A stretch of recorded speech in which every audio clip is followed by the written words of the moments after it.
Hello everyone, welcome back to IT Security Labs and thank you very much for joining our weekly live stream. Today we have a wonderful machine from Vulnhub and it's called Chronos. So if you are interested in learning ethical hacking, we attack machines from vulnhub.com and then we use this as an opportunity to learn different types of attack that attackers use. And today we'll be attacking the latest machine called Chronos 1. This is by Eliam, and it's in the series Chronos. I'm looking forward to more machines from this creator because they're really, really good machines. And as you can see, you can just download it from here. It's 1.7 gigs, so it's a very simple download. Import it in VirtualBox, and of course, you can start your attack. I also have our Security Onion intrusion detection system here.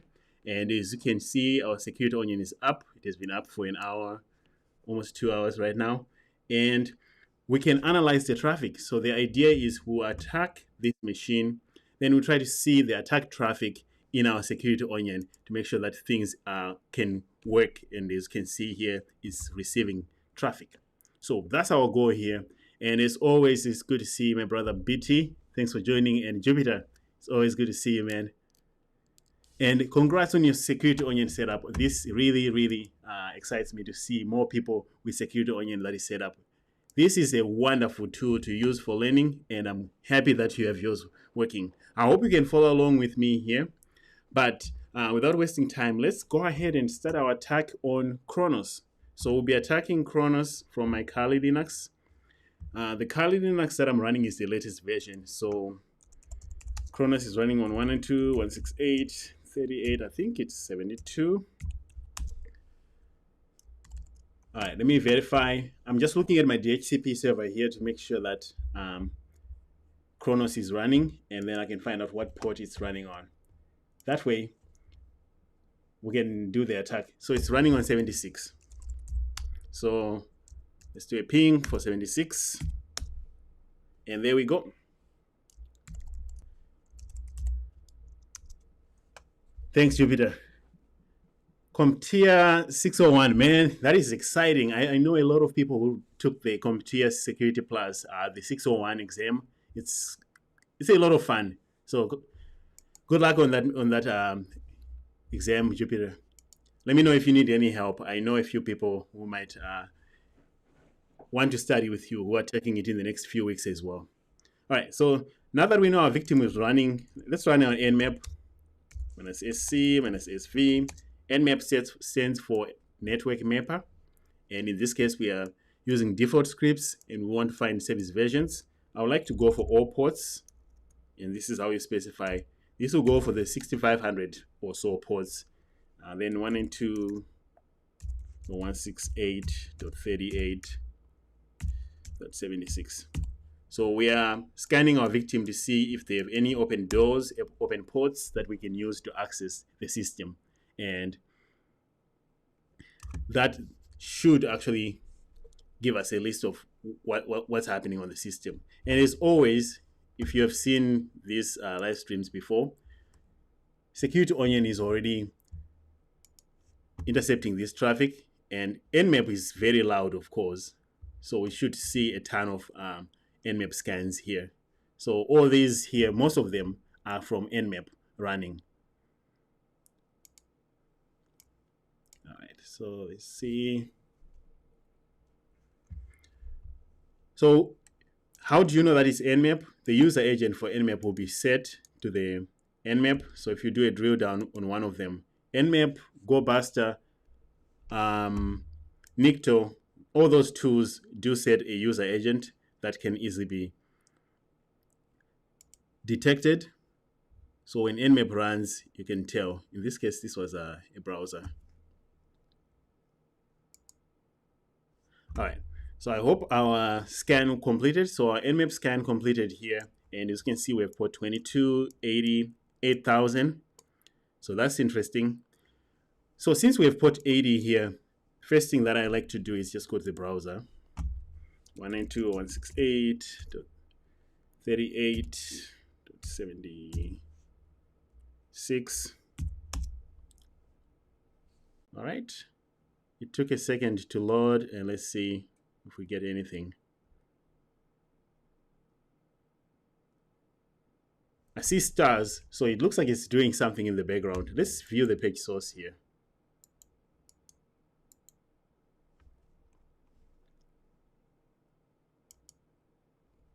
That way we can see what's happening with this website. What kind of website is it? In this line here, you'll notice that it says it's redirecting things to chronos.local on port 8000 and date format. This can be an indicator of a command injection right here. If you see something like this that ends with a question mark, then some parameter here. In this case, they are format, and then it looks like this is base 64 or something like that. So they are not sending the traffic directly. They are also adding some encoding here. That's what we see. And it's also changing this to chronos.local on port 8000. So first thing I need to do is make sure that my host is resolving this chronos.local. So in the page source, that's where we found that.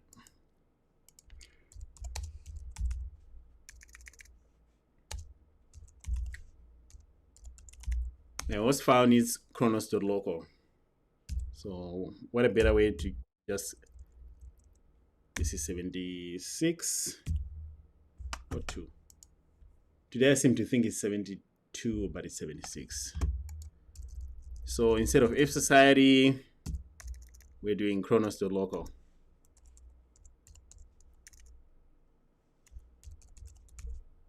All right. Let's save that. Then let's go back here. Let's just go to this actual location. Now that we know this is what the browser is doing, 80 is being redirected to 8080. So let's see what we have on that port. Right. So like we saw in the page here, it's taking command injection from here where it says date, then the format, and then it's printing out the date, whatever encoding they're using here. So we can tell because here is a date that is being printed out. And so we need to understand how is it then encoding this? And can we put a different command here? It looks like it's running a simple echo command for the date or something like that. Can we abuse this right here so that we can run a reverse shell? And that's what we are after here. And the easiest way to do that is maybe we can go here. Let's view the page. No, let's inspect the element. We can see the network data being transferred when we inspect element. So right click and inspect element here. If you go to the network tab, we should be able to see the get request, all the types of requests that are being sent. Reload. And what they are. So let's reload this one and see. So we see one get here. I don't think that's all. Let's wait for it to load. All right. So we see that we have a bunch of get requests, and this is the one that is encoding it. So if you click on that, now let's look at the header. I might need to move myself out of the way. Let's look at the header here. It's a 200 OK. Access control allow origin is allowing everything. So for the access control, this is good. So what I mean by access control is usually when people have a web page, they can have an access control that prohibits. If people don't use chronos.local, access control can mess with that. They can change user agent, where right here, little tool that I can manipulate the user agent to be whatever I want. Some people might restrict this user agent here, these bots, the Google bot, for example, might be restricted. You can see that in the header of the data that's being sent. And in this case, I didn't see any of that. So let me reload this again.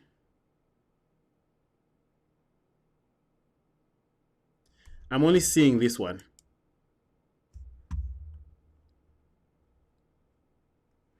But look what's interesting down here. The user agent is actually Chronos. I'm using a Google, I think it's a Google Chrome user agent. Let me see if I can try to force my user agent to be something different and see if that user agent remains. So let me pretend that I'm coming from Microsoft Edge from Windows. That should keep the user agent value to what I set it to. Does it do that?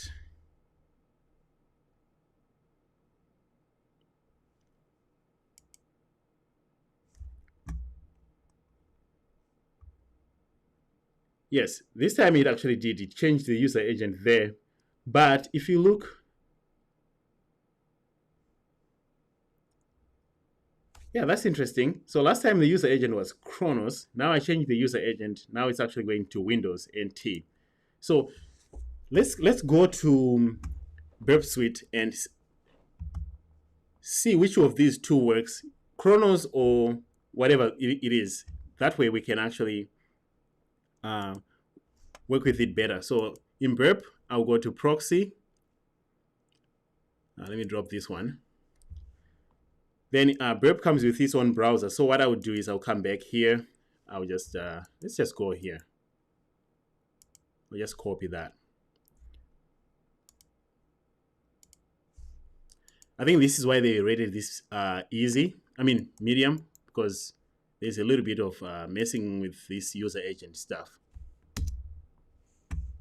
This was either Chronos or whatever the user agent that we set. I changed mine to be pretend that I'm coming from Windows. So let's send this to repeater and see which of those two actually works. Because unless or if it doesn't matter. So if I send this one,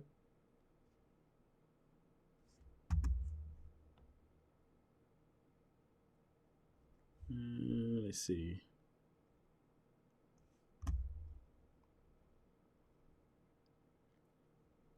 This one seems to have gone through because I see a 200 OK here.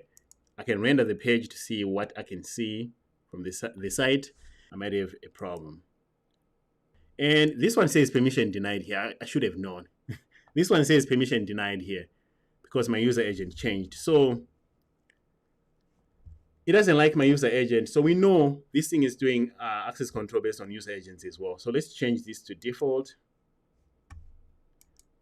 and see if we get our time. So we get time.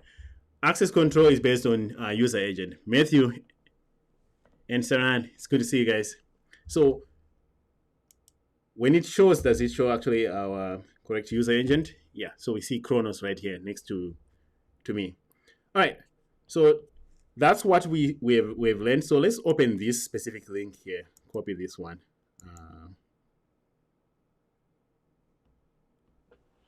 I think copy the URL.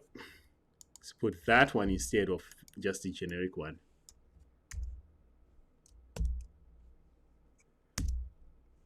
And this is where, if this works, we can inject our payload right here. So let's go here. In our proxy, I would forward this one. This is the one that we want to mess with. Let's send it to repeater.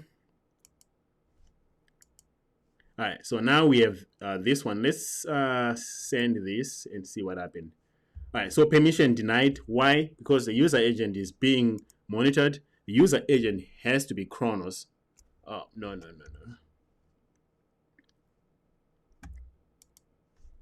Let me just send this to repeat again. So, of course, this is not going to work.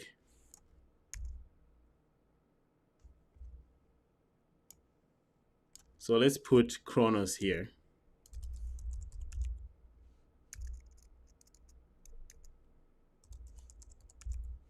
And where do we find that? Right here. This is what works. We found that when I messed with my user agent up here, it said permission denied. So now that we did that, let's send this one. And it's printing today is Monday. Okay, so we went through one hoop that if you didn't change this user agent, it will not work. That was step number 1. Step number 2, I now know that I can mess with this parameter here and see if I can do some injection, command injection. What is the best way to inject here? Let's try to inject a reverse shell. I have no idea what this is here. I don't know what kind of encoding this is. We can copy this and try something like hash identifier. If we're lucky, hash identifier will be able to tell us. But in this case, this doesn't make any sense. It doesn't look like it. Hash identifier is not able to tell me what this is here. So I'll let you in on a little secret that got me past this, because I sat for a while thinking, I have no idea what this hash is. Well, what happens when I give this thing the wrong hash, right? What happens if I give it some random hash? It should error out, or at least should tell me. Let's see. I just sent something. I didn't get anything. Okay, let's generate a legitimate hash here. Security Onion comes with CyberChef, so I'll use that. For a reverse shell from TCP.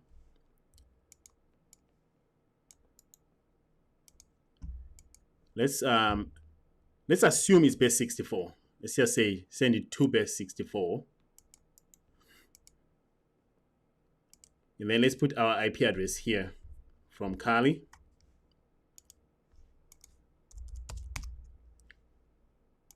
So it's 162.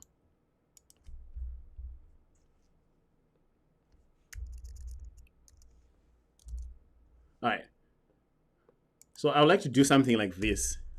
Bash -c, then I'll put this in brackets. This is because since we are executing commands on the system, I would like it to call bash first, and I'm putting a semicolon here, just in case it's running something before that. This will run this command soon after. So the semicolon says, hey, run after the previous command. Then this will call bash, and bash will execute bash back to me on 4242. And I'm saying send it to base 64 because I know base 64 works. Now in here, since it didn't give me anything there, I think it's because I didn't encode this properly. So I'll just put a base 64 here.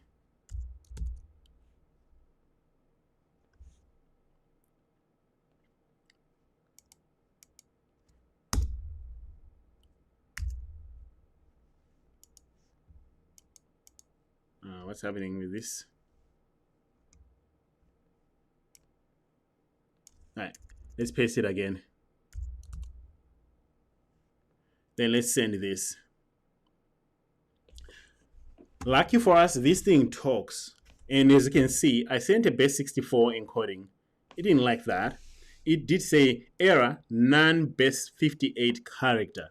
So what this tells me is, well, this thing is running base 58 instead of base 64. So now I need to go and change my data from base 64 to base 58, and it should work. Or if it's executing, it should then work.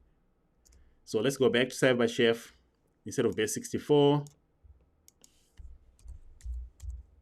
58, we're going to base 58. Now if we back our reverse shell here, now this is base 58. Let's copy this base 58 then and see if we can execute it.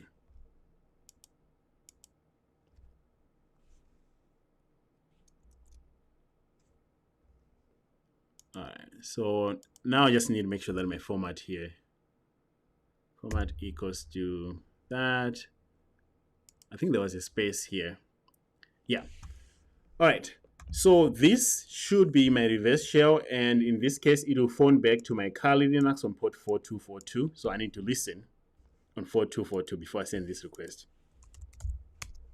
Naked minus LVNP 4242. And by the way, change these ports because Security Onion is listening for 4242 as potential reverse shell. So you want to change that port. if you can. All right, so this is our reverse shell. We encoded it to be this. Now we're sending it via burp. This is why I'm a big fan of burp, because the amount of power and control it gives you is amazing. And you can see by trial and error as well. So if I send this, say something went wrong, but sometimes something goes wrong and your shell executes. In this case, it did. So I don't care whether something went wrong. I'll just move in here. Term is goes to xterm. This is so I can clear my screen. Now I can do an ls. I see app and JavaScript and JSON. Let's go down one. So if you end up being dropped in some random directory, drop one at a time. If you don't see anything, then go to home directory and check the user. But in this case, you see, we see Chronos and Chronos v2. They're both directories. Interesting enough, this one is owned by root. So this will be more interesting than whatever this is, than this one, because this is the one that we have. Version 2 might be interesting.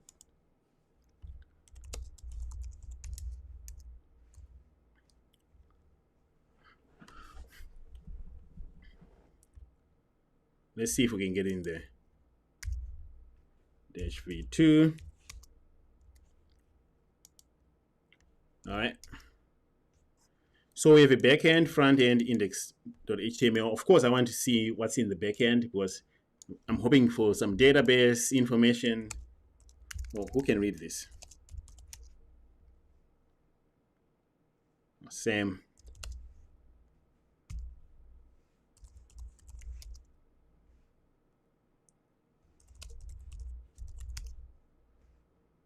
All right. In the back end, we have package.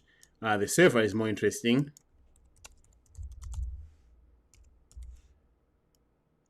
So we need to cat that.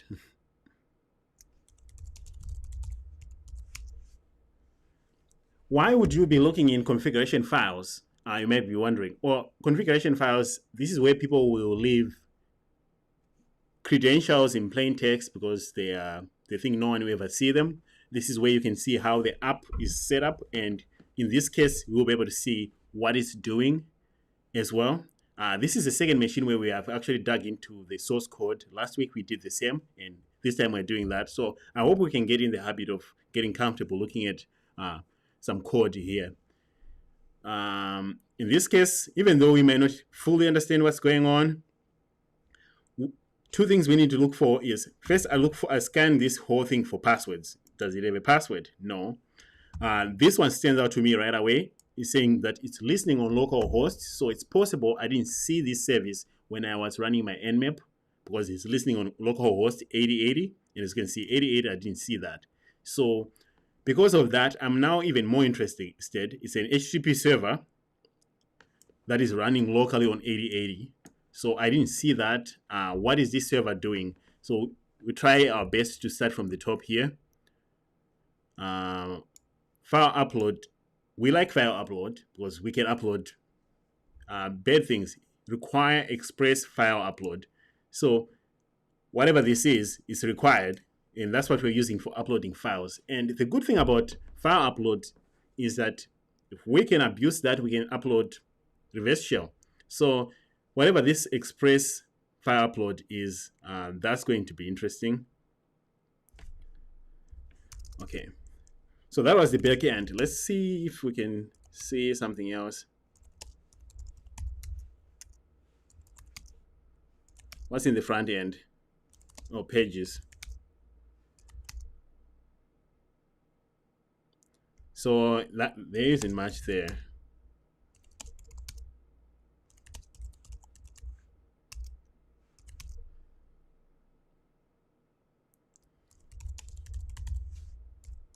So we'll spend most of our time here. The fact that this thing is listening on local host, first let's verify that it's actually listening. Netstat minus T and P, I think. I always forget my options here for a netstead. But yeah, look at it. It's actually listening on localhost. So what we can do here is port forward 8080 to our machine, and we can see what's the service is running here.